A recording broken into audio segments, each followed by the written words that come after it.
back, everyone. Earlier in the show, we talked about transitioning into the fall season. Well, another sign of the new season, bear hunting begins. Yeah, a local man has been hunting bears for years and has turned his passion into a local business. Check it out.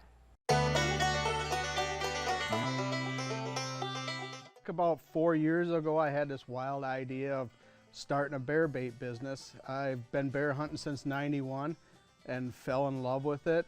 And me and my son started, and my son fell in love with it, and we've just had a ball doing it. When you tell people in town what you're doing, the first thing people say is, there's no bears around here.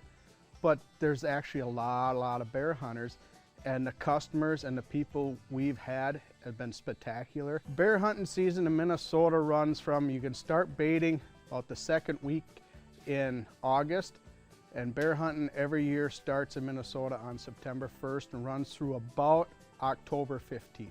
Bears are just like us. They want good stuff, they want good food, so that's what we try to provide them, is good quality food. We get the stuff from factories and stuff, and then it comes in, like, we buy it in bulk and we break it down into like barrels and bags. We have trail mix, which is a mixture of pretzels, cookies, yogurt covered pretzels, yogurt covered almonds, malted milk balls, M&Ms. We usually have licorice, gummy bears. Since I opened this, I really found out that there is a lot of interest in it down here. I love talking about bears. I love talking about bear hunting.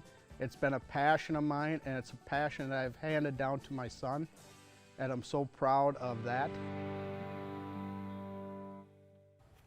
And there are so many things like that that are just unique little yes. businesses around southern Minnesota, so I feel fortunate that we get to bring them to people. Yeah, you can find Honey Hole Bear Bait at 375th Avenue in Waseca. They also have a Facebook page you can always follow to see what kind of treats they've got stocked up there. And we were just saying, if we were bears, we'd be trapped.